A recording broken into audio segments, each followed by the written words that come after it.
पंचजन्य ऋषिकेशो देवदत्त धनंजया देवदत्ता धनंजया पौंड्रक दद्मधो महाशंख पौंड्रम दद्मो दद्मो महाशंखा महाशंकर भीमकर्मा वृकोदरा। भीम कर्मा विश्वकर्मा वृकोदरा। वृकोदर। तो इसको दोहराएंगे। भगवान कृष्ण ने अपना भगवान भगवान कृष्ण ने अपना ने अपना पंचजन्य शंख बजाया। पांच पंचजन्य जन्य शंख शंख बजाया। बजाया।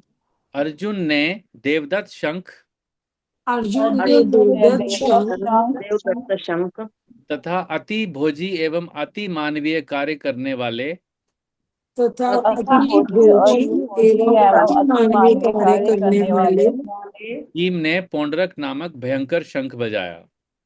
भीम ने भीम पौंड्र ने नामक भयंकर नमक शंख शंख बजाया। बजाया। तो तात्पर्य पढ़िए जिन्होंने अभी तक नहीं पढ़ा, जल्दी जल्दी, टाइम नहीं है। पढ़ो। मैं पढ़ू प्रभु जी। ये इस श्लोक में भगवान कृष्ण को ऋषिकेश कहा गया है क्योंकि वे ही समस्त इंद्रियों के स्वामी हैं। सारे जीव उनके भिन्नांश हैं, अतः जीवों की इंद्रियां भी उनकी इंद्रियों के अंश हैं। चूंकि निर्विशेषवादी जीवों की इंद्रियों का कारण बताने में असमर्थ हैं, इसलिए वे जीवों को इंद्रिय रहित या निर्विशेष कहने के लिए उत्सुक रहते हैं। भगवान समस्त जीवों के हृदयों में स्थित होकर उनकी इंद्रियों का निर्देशन करते हैं, किंतु वे इस तरह निर्देशन करते हैं कि जीव उनकी शरण ग्रहण करें, और विशुद्ध भक्त की इंद्रियों का तो वे प्रत्यक्ष निर्देशन करते हैं। यहाँ कुरुक्षेत्र की युद्ध भूमि में भगवान कृष्ण अर्जुन की दिव्य इंद्रियों का निर्देशन करते हैं, इसलिए उनको ऋषिकेश कहा गया है। भगवान के विविध कार्यों के अनुसार उनके भिन्न भिन्न नाम हैं। उदाहरणार्थ, उनका नाम मधुसूदन है क्योंकि उन्होंने मधु नाम के असुर को मारा था। वे गौओं तथा इंद्रियों को आनंद देने के कारण गोविंद कहलाते हैं। वसुदेव के पुत्र होने के कारण इनका नाम वासुदेव है। देवकी को माता रूप में स्वीकार करने के कारण इनका नाम देवकी नंदन है। वृंदावन में यशोदा के साथ बाल लीलाएं करने के कारण ये यशोदा नंदन है। अपने मित्र अर्जुन का सारथी बनने के कारण पार्थ सारथी हैं। इसी प्रकार उनका एक नाम ऋषिकेश है क्योंकि उन्होंने कुरुक्षेत्र के युद्ध स्थल में अर्जुन का निर्देशन किया। इस श्लोक में अर्जुन को धनंजय कहा गया है क्योंकि जब इनके बड़े भाई को विभिन्न यज्ञ संपन्न करने के लिए धन की आवश्यकता हुई थी, तो उसे प्राप्त करने में इन्होंने सहायता की थी। इसी प्रकार भीम वृकोदर कहलाते हैं। जैसे वे अधिक खाते हैं, उसी प्रकार वे अति मानवीय कार्य करने वाले हैं, जैसे हिडिंबासुर का वध। अतः पांडवों के पक्ष में श्री कृष्ण इत्यादि विभिन्न व्यक्तियों द्वारा विशेष प्रकार के शंखों को बजाया जाना युद्ध करने वाले सैनिकों के लिए अत्यंत प्रेरणाप्रद था। विपक्ष में ऐसा कुछ ना था। ना तो परम निदेशक भगवान कृष्ण थे, ना ही भाग्य की देवी श्री थी। अतः युद्ध में उनकी पराजय पूर्व निश्चित थी। शंखों की ध्वनि मानो यही संदेश दे रही थी। हरे कृष्ण। हरे कृष्ण। तो यहाँ क्या बताया जा रहा है? पंचजन्य ऋषिकेशो देवदत्त धनंजया। तो यहाँ पर दोनों सभी व्यक्तियों को उनके विशेषण से संबोधित किया जा रहा है।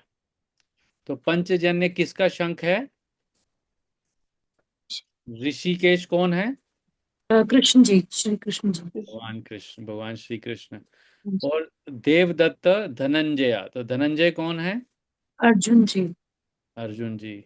उसके बाद पौंड्रक दद्मो महाशंखो भीमकर्मा वृकोदरा। तो भीम की विशेषता क्या क्या है? एक तो भोजन बहुत करते हैं, और दूसरा वो बहुत अपनी एनर्जी को यूटिलाइज करते हैं अति मानवीय कार्य करने के लिए। यस। तो यहाँ पर जो संजय हैं वो पंचजन्य कृष्ण, भगवान कृष्ण का नाम भी बोल सकते थे। देवदत्त अर्जुन भी बोल सकते थे। तो यहाँ पर ऋषिकेशो और धनंजय जो शब्द यूज किए हैं वो बहुत इंपॉर्टेंट हैं। तो इसी को प्रभुपाद जी एक्सप्लेन कर रहे हैं नीचे, कि इस श्लोक में भगवान कृष्ण को ऋषिकेश कहा गया है क्योंकि वह समस्त इंद्रियों के स्वामी हैं। तो इसको अगर संधि विच्छेद करेंगे, ऋषिक और ईश। ऋषिक मतलब इंद्रियां, ईश मतलब कंट्रोलर। तो ऋषिक के कंट्रोलर, इंद्रियों के जो कंट्रोलर हैं, नियंता हैं, वो शब्द आ जाता है ऋषिकेश। तो उसका मतलब है इंद्रियों के स्वामी। तो यहाँ पर भगवान कृष्ण को ऋषिकेश मतलब इंद्रियों के स्वामी के नाम से संबोधित किया जा रहा है। सारे जीव उनके भिन्न अंश हैं, अतः जीवों की इंद्रियां भी उनकी इंद्रियों के अंश हैं। मतलब हमारी जितनी इंद्रियां हैं, हम सब की जितनी भी इंद्रियां हैं, वो भगवान कृष्ण की इंद्रियों इंद्रियों का अंश है। क्योंकि निर्विशेषवादी जीवों की इंद्रियों का कारण बताने में असमर्थ हैं, इसलिए वह जीवों को इंद्रिय रहित या निर्विशेष कहने के लिए उत्सुक रहते हैं। तो यहाँ पर ऐसे लोगों का वर्णन किया जा रहा है, निर्विशेषवादी, जो भगवान के साकार रूप को नहीं मानते। और रीजन ये बता रहे हैं कि वो क्यों भगवान के साकार रूप को नहीं मानते, क्योंकि वो मनुष्य के इंद्रियों का जो कारण है उसको बता नहीं पाते। और वो ये कंक्लूजन निकालते हैं, क्योंकि मनुष्य की इंद्रियों का कोई कारण नहीं है, तो इसका मतलब है भगवान की भी इंद्रियां नहीं होती होंगी। तो इस तरीके से वो ये कंक्लूजन निकालते हैं कि भगवान निर्विशेष हैं, मतलब उनका कोई स्वरूप नहीं है, उनका कोई आकार नहीं है। ये पॉइंट यहाँ पर प्रभुपाद जी निर्विशेषवादी या पाश्चात्य जो मायावादी लोगों को बिल्कुल वहां पर क्लियर कर रहे हैं कि हम भगवान, क्योंकि भगवान की जो इंद्रियां हैं वो ऋषिकेश हैं, तो वो इंद्रियों के स्वामी हैं। इसीलिए इसीलिए हम भगवान को साकार रूप में मानते हैं। और क्योंकि निर्विशेषवादी लोग जो हैं वो भगवान को साकार रूप में इसलिए नहीं मानते क्योंकि वो मनुष्यों की इंद्रियों का कारण नहीं बता पाते, इसी कारण वो भगवान की इंद्रियों को भी ये भी नहीं मानते कि भगवान में भी इंद्रियां होंगी। तो प्रभुपाद जी इसमें एक्सप्लेन करते हैं कि जो निराकारवादी या निर्विशेषवादी लोग होते हैं, उनके लिए भगवान कैसा है, एक ऐसा व्यक्ति है जिसकी आंखें किसी ने फोड़ दी हैं, जिसके कान काट दिए हैं, जिसका नाक काट दिया है, जिसके त्वचा पे, बॉडी पे स्किन नहीं है, उनकी टांगे काट दी हैं, तो बचा क्या? उस तरीके का उनका कॉन्सेप्शन है भगवान का। तो इसी कॉन्सेप्शन में वो बोलते हैं कि नहीं नहीं, ऐसा शरीर तो पॉसिबल नहीं है, इसीलिए भगवान का शरीर ही नहीं होता। इस तरीके से प्रभुपाद जी इसको एक्सप्लेन करते हैं। तो भगवान समस्त जीवों के हृदय में स्थित होकर उनकी इंद्रियों का निर्देशन करते हैं।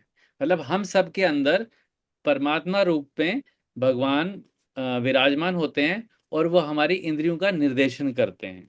किंतु वह इस तरह निर्देशन करते हैं कि जीव उनकी शरण ग्रहण कर ले और विशुद्ध भक्त की इंद्र हाँ, पहले ये वाला समझते हैं।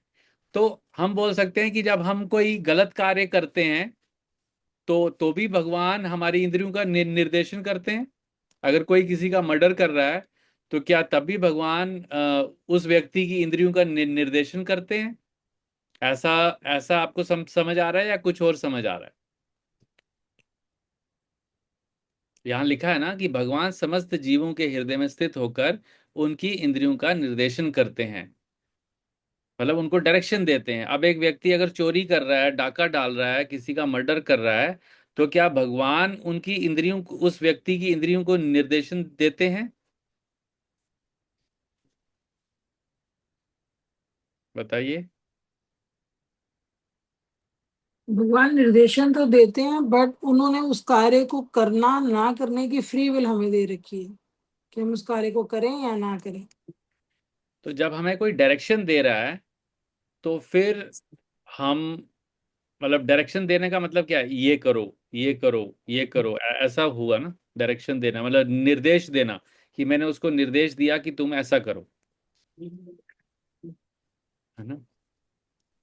तो जैसा आपने बताया उसी को समझते हैं कि भगवान हम हमारे शरीर के अंदर एक हम हैं और एक परमात्मा रूप में भगवान है। तो भगवान हमारी इंद्रियों का निर्देशन, हमें निर्देश देते हैं, लेकिन हम उस निर्देश की अवहेलना करते हैं हमेशा। कहते हैं ना कि मेरी अंतरात्मा से आवाज आई थी। इवन इतने सारे लोग जो घोर अपराध करते हैं, मुझे जो अभी इंस्टेंटेनियसली याद आ रहा है, जो यहाँ ढोला कुआं में जो बहुत बड़ा क्राइम हुआ था, उसमें जो 6 लोग थे, उन्होंने सुसाइड क्यों क्यों किया था? उनमें से कुछ लोगों ने सुसाइड किया था जेल में।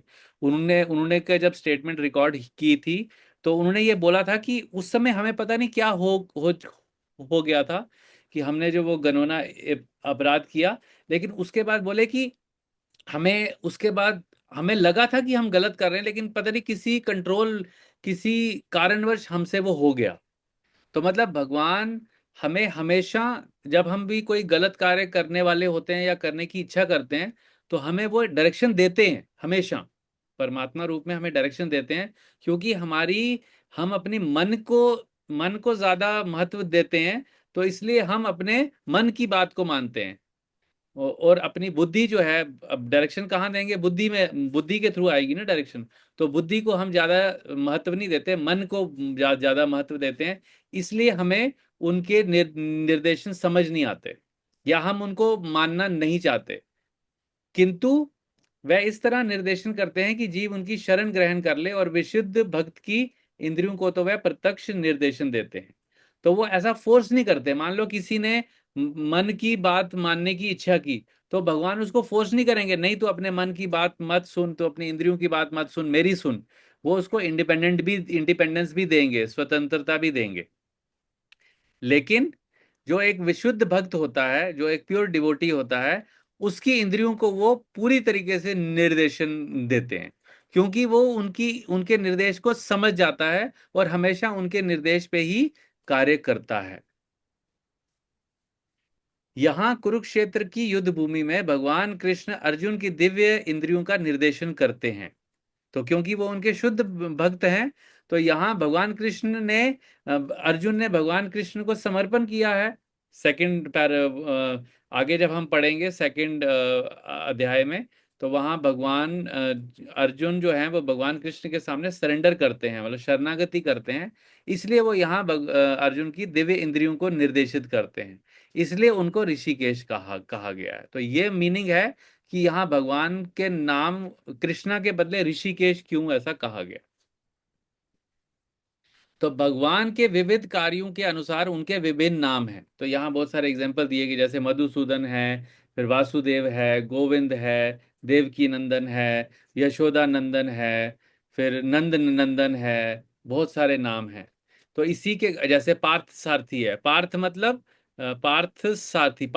अर्जुन का नाम है, और सारथी मतलब जो उनके ड्राइवर थे। तो पार्थ सारथी, जैसे दिल्ली में जो मंदिर है उसका नाम है श्री श्री राधा पार्थ सारथी जी। तो ऐसे ही चेन्नई में मंदिर है, जो कि राधा पार्थसारथी जी का मंदिर है चेन्नई में। और वहां पर भगवान कृष्ण के वे विग्रह में तीर लगे हुए हैं। तीर तीर लगे हैं। तो क्योंकि वो उस समय का मंदिर है, काफी प्राचीन मंदिर है। तो वहां पर भगवान जब युद्ध स्थल में थे, उनका ड्राइविंग कर रहे थे अर्जुन के रथ का, तो उनको उनके फेस पे, उनकी बॉडी पे बहुत तीर तीर तीर लगे थे, एरोज लगे थे। तो उसी तरीके का वहां पर भगवान का विग्रह है, जो चेन्नई में श्री श्री पार्थ राधा पार्थसारथी जी का मंदिर है। ठीक है। तो इसी प्रकार उनका नाम ऋषिकेश है। इसी प्रकार उनका एक नाम ऋषिकेश है, क्योंकि उन्होंने कुरुक्षेत्र के युद्ध स्थल में अर्जुन का निर्देशन किया था। और वो आगे भी करते रहेंगे। पूरे भगवत गीता में ही जो ये गीत उस वक्त वो उनके बीच में जो कॉन्वर्सेशन चल रहा था, उसमें भगवान अपने शुद्ध भक्त की इंद्रियों को डायरेक्शन दे रहे हैं। तो हमें भी ये गीता तब समझ आएगी जब हम 100% भगवान के निर्देश को समझ पाएंगे। उसके लिए कैसा होना पड़ेगा? हमें विशुद्ध बनना पड़ेगा। विशुद्ध बनने का मतलब क्या है? हमारे अंदर जो भी मल है, जो भी डर्ट है, उसको निकालना पड़ेगा। और उसी के लिए हम रोज सुबह उठ के जो हम माला करते हैं और जो भगवान का प्रसाद पाते हैं, उससे हम विशुद्ध बनते हैं। और जब विशुद्ध बनते हैं, तब हमें अर्जुन की तरह भगवान के निर्देश समझ आते हैं।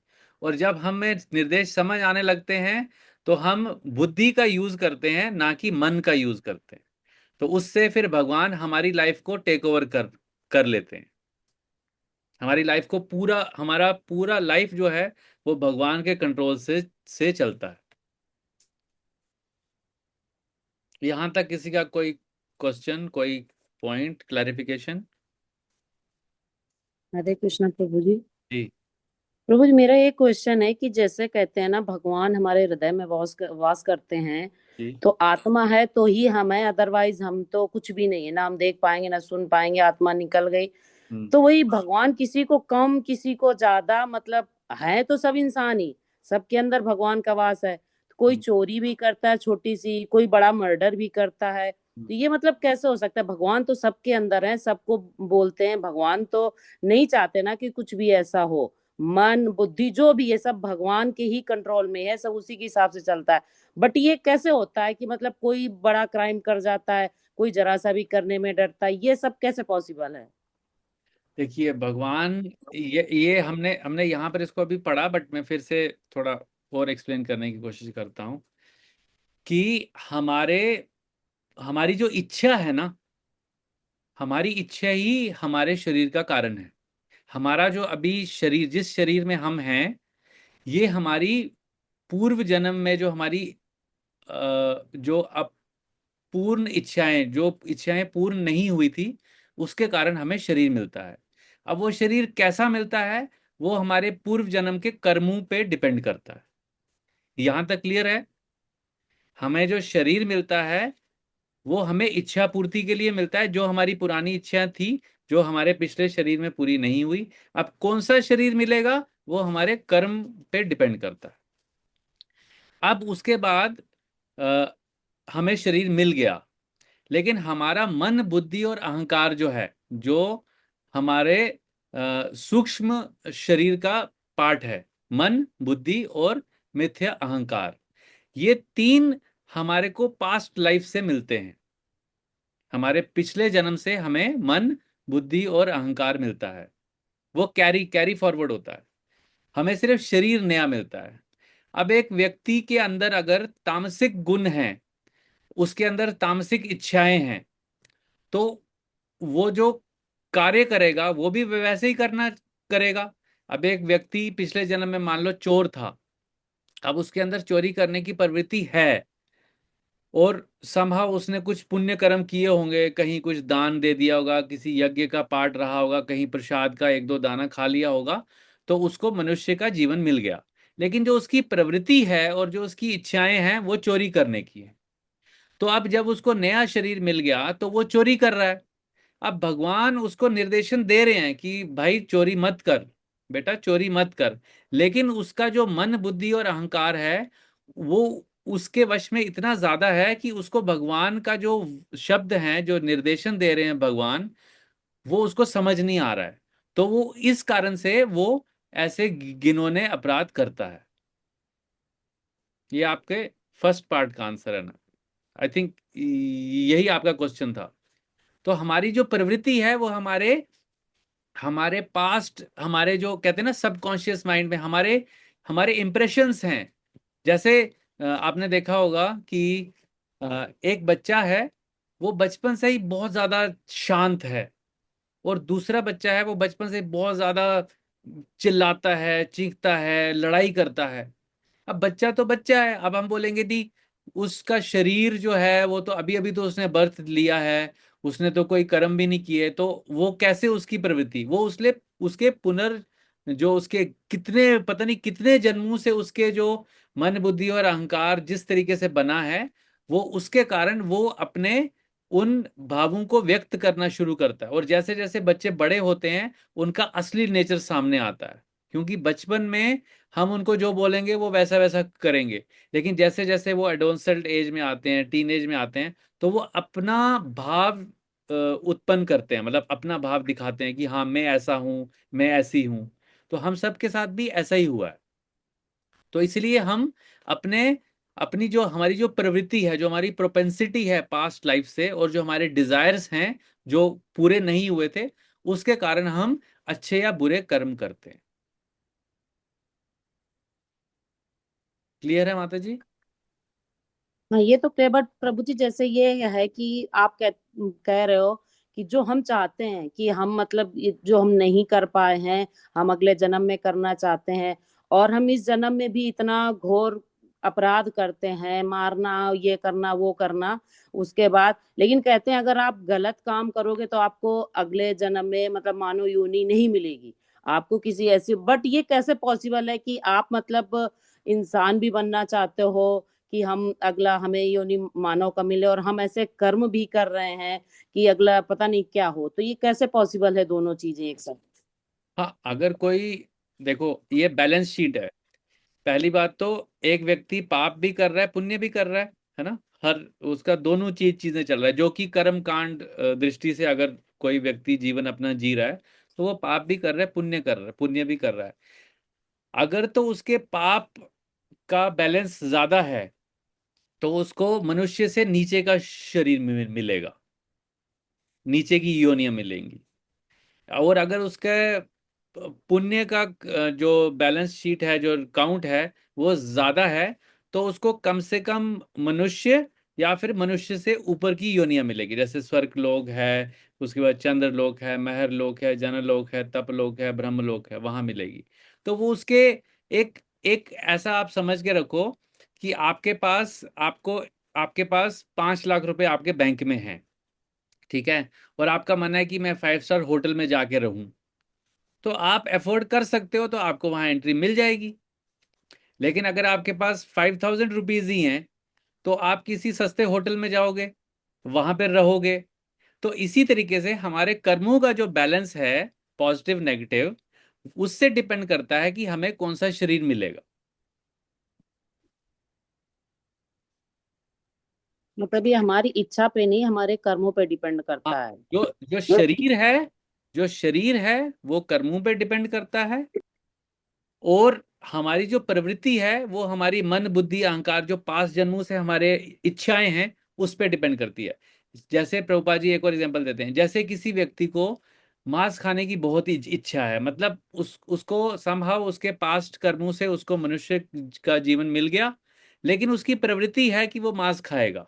अब वो खा रहा है, खा रहा है, खा रहा है, और उसकी प्रवृत्ति इतनी बढ़ती जा रही है कि वो उसके अंदर दया भाव बिल्कुल नहीं आ रहा, और उसको हमेशा यही माइंड में रहता है कि मैं आज ये खाऊंगा, कल वो खाऊंगा, फिर वहां जाऊंगा, रेस्टोरेंट में जाऊंगा, वो खाऊंगा।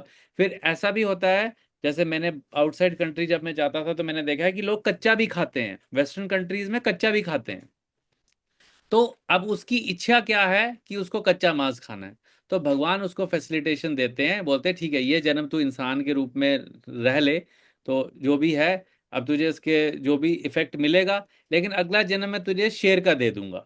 तो शेर के जब उसको शरीर मिलेगा तो उसको कोई एक तो उसको एक तो कच्चा मांस खाने के लिए कोई रिस्ट्रिक्शन नहीं है, क्योंकि उसके लिए ऑप्शन ही नहीं है कोई और पका के खाने का। तो इसी तरीके की इच्छा के कारण ही हमको अगला शरीर मिलता है, इच्छा और कर्म। अब अगर कोई व्यक्ति मांस खा रहा है तो उसके पाप कर्म तो बढ़ते जा रहे हैं, तो उसको मनुष्य जीवन तो मिलने नहीं वाला, तो उसको नीचे का जीवन मिलेगा। अब वो नीचे का जीवन ऐसा उसको मिलना चाहिए कि भगवान ये भी फिक्स करते हैं कि उसकी इच्छाएं भी पूरी हों, क्योंकि हैं वो कौन, पिता हैं। अब पिता हमेशा चाहते हैं कि मेरे बच्चे की इच्छाएं पूरी हों, तो वो उसकी इच्छाएं भी पूरी कर रहे हैं, और उसके कर्म अनुसार जो उसको जो उसके इच्छा और कर्म के अनुसार उसको जो शरीर चाहिए वो इच्छा को पूर्ण करने के लिए वो भी दे रहे हैं। इस तरीके से ये ये ऐसे सिंगल लाइन से नहीं समझ सकते, ये सब कुछ साथ साथ में चलता है, आपकी इच्छाएं, आपके पुण्य कर्म, आपके पाप कर्म, और ये सब मिलके हमारा अगला शरीर बनता है। तो ऐसा बताते हैं प्रभुपाद जी श्रीमद् भागवतम में कि एक व्यक्ति जब बुढ़ापे तक पहुंच जाता है, तो जब तक उसका अगला शरीर पूरी तरीके से निर्मित नहीं होता तब तक उसकी मृत्यु नहीं होती, और जब उसकी मृत्यु होती है उसका यह मतलब है कि उसका अगला शरीर ऑलरेडी बन चुका है, बस सिर्फ उसको उसमें वहां एक शरीर को छोड़ के दूसरे शरीर में जाना है, बस।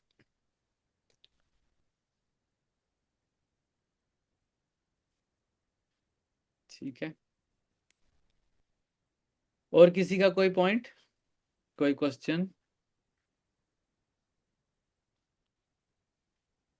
ठीक है, तो थोड़ा लंबा हो गया बट ठीक है, क्लैरिफिकेशन में मिलना चाहिए, क्योंकि ये पॉइंट्स बहुत इंपॉर्टेंट है हमारी इंद्रियों के ऊपर। बहुत कुछ डिपेंड करता है कि हम इस जीवन में क्या कर रहे हैं, कैसे कर्म कर रहे हैं। लेकिन बेस्ट चीज है जब हम भक्ति करते हैं, ना हम पुण्य करते हैं ना हम पाप करते हैं, हम अकर्म करते हैं, तो उसमें हमें कोई इफेक्ट नहीं मिलता। तो जैसे जैसे हम भक्ति करते जाते हैं, day in day out, daily daily daily daily करते जाते हैं, तो पहला इफेक्ट होता है भक्ति का कि हमारे पुराने पाप और पुण्य कर्म दोनों कटते जाते हैं, माइनस में जाता रहता है बैलेंस। फिर उसके बाद दूसरा इफेक्ट होता है कि हमारी जो प्रवृत्ति है पाप और पुण्य करने की, वो भी खत्म होती जाती है। तो एक स्टेज ऐसी आती है भक्त के जीवन में कि जब ना उसके जीवन में कोई पाप रहता है ना कोई पुण्य रहता है, और वो जो कर्म कर रहा होता है वो अकर्म कर रहा होता है। वो मतलब भगवान की प्रसन्नता के लिए कर्म कर रहा है, वो ऋषिकेश की प्रसन्नता की, ऋषिकेश की ऋषिक को की सेवा कर रहा है, मतलब भगवान की ही इंद्रियों की पूर्ति के लिए सेवा कर्म कर रहा है। तो उस समय इसी मानव शरीर में रहते हुए वो व्यक्ति मुक्त कहलाता है। He is free from this material bonding. तो जितने भी ये बहुत सारे जो स्वामी लोग होते हैं, ये होते इसी शरीर में हैं, लेकिन क्योंकि इनके ना तो पाप का बैलेंस होता है ना पुण्य का बैलेंस होता है, इसलिए ये इसी जीवन में रहते हुए भी मुक्त बन जाते हैं। इसी कारण में किसी भी जो स्वामी या गोस्वामी होते हैं, उनके शरीर को जलाया नहीं जाता, उनके शरीर को उनको समाधि दी दी जाती है। आपने देखा होगा जो भी महात्मा लोग होते हैं उनको समाधि होती है, उनको मतलब जो बद्ध जीव होते हैं उनकी तरह उनको उनका दाह संस्कार नहीं किया जाता। और दाह संस्कार करने का एक एक और रीजन होता है कि इस शरीर को यूटिलाइज करके उसने अपनी अगले जीवन में अपनी गति नहीं की, उसने अपना आगे का किया नहीं है। तो अब उसको इस शरीर के जो भी वो थे उससे इस शरीर से छुटकारा मिल जाए, वो अगला जीवन उसको मिले और फिर वो अपनी आगे की जर्नी पूरी करता जाए। लेकिन एक वो महात्मा, इससे क्या फर्क पड़ता है कि जैसे आत्मा तो निकल गई, आप इस शरीर का कुछ भी करो, आत्मा ने तो शरीर छोड़ दिया, बाकी आप उसको जलाते हो, फेंकते हो, या आप समाधि दे तो कुछ भी करते हो, तो मतलब क्यों, ऐसा क्यों हो सकता हाँ है? ऐसा क्यों है? क्योंकि 12 संस्कार होते हैं, अपने जन्म से लेकर मृत्यु तक के 12 संस्कार होते हैं। तो क्योंकि वो दिव्य आत्मा एक शरीर में थी, तो इसीलिए उसको उसको उसको स्वच्छ माना जाता है। और जो अग्नि है, मतलब क्योंकि अग्नि जब उसको दी दी जाती है शरीर को, तो उससे उसके जो भी अशुद्धता थी उस शरीर से, उसने जो भी पाप पुण्य कर्म किए जो भी किए, उस अशुद्धता को वो खत्म कर देता है। तो और उसका जो बंधन है ना इस शरीर के साथ, क्योंकि एक व्यक्ति का दाह संस्कार तभी होता है जब वो महात्मा के लेवल पे नहीं पहुंचा, क्योंकि उसकी अटैचमेंट उसके उसके जो उसके जो परिवार के लोग हैं उनकी अटैचमेंट उसके शरीर के साथ है। तो उस शरीर के साथ वो अटैचमेंट है, जब उसके परिवार वाले उस शरीर को जलता देखते हैं, तो क्योंकि वो शरीर तो खत्म हो गया, तो इसी के कारण क्या होता है, उन परिवार वालों की जो अटैचमेंट होती है, आसक्ति होती है उस शरीर के साथ, वो नष्ट हो जाती है जब उसका दाह संस्कार किया जाता है। लेकिन ये प्रभु जी केवल सनातन धर्म में ही होता है जो शरीर को जलाया जाता है, बाकी किसी में तो नहीं जलाया जाता, तो क्या उनकी अटैचमेंट नहीं होती है? जला जलाया नहीं जाता, लेकिन उसको उसको एक तरीके से विनाश तो होता है। जैसे मुस्लिम में जैसे क्या होता है कि वो दफना देते हैं, तो उनको पता है कि थोड़ी देर में ये जो शरीर है ये मिट्टी बन जाएगा, है ना, मिट्टी बन जाएगा। तो मिट्टी बन जाएगा मतलब उसका अस्तित्व खत्म हो गया। जिस शरीर के साथ उसके परिवारजनों का बहुत आसक्ति था, वो शरीर अब रहा ही नहीं। उसके बाद अगर हम ईसाइयों में देखते हैं, वो भी उसको ग्राउंड में डालते हैं, बरी करते हैं, और कुछ कुछ समय के बाद में वो शरीर बिल्कुल खत्म हो जाता है, उसको कीड़े वगैरह खाते हैं। तो हमारे सनातन धर्म में बहुत ही साइंटिफिक तरीके से, बहुत ही नॉलेजेबल तरीके से उसको अग्नि से जलाया जाता है। That is the fastest way, आसक्ति को खत्म करने का बहुत फास्टेस्ट वे है, क्योंकि कब्र को खोद के कोई व्यक्ति उसको निकाल भी सकता है, लेकिन हाँ, हमारे को भगवान ने जो डायरेक्ट नॉलेज दिया है उसमें ये है कि हाँ, एकदम से जब शरीर का दाह संस्कार होता है और उसमें बहुत सारे मंत्रों का उच्चारण होता है, ताकि वो शरीर जो है उसका जो भी आत्मा के साथ उसका कनेक्शन था वो अभी खत्म हो जाए, और जो आत्मा है वो इस शरीर से निकल के अपना जो भी अपने पाप पुण्य कर्मों के अनुसार उसको जो अगला शरीर मिलना है वो वहां पे चली जाए, free of the previous body. तो बहुत ही लॉजिकल है ये सारा कुछ जो भी हमारे सनातन धर्म में होता है। It's not mythology, it's not whimsical, बहुत ही कॉन्सेप्चुअली क्लियर चीजें हैं जो हम करते हैं। ठीक है, तो आगे हम कल कंटिन्यू करेंगे। तो ठीक है, थैंक यू सो मच। हरे कृष्णा, श्रील प्रभुपाद की जय। गौर वृंद।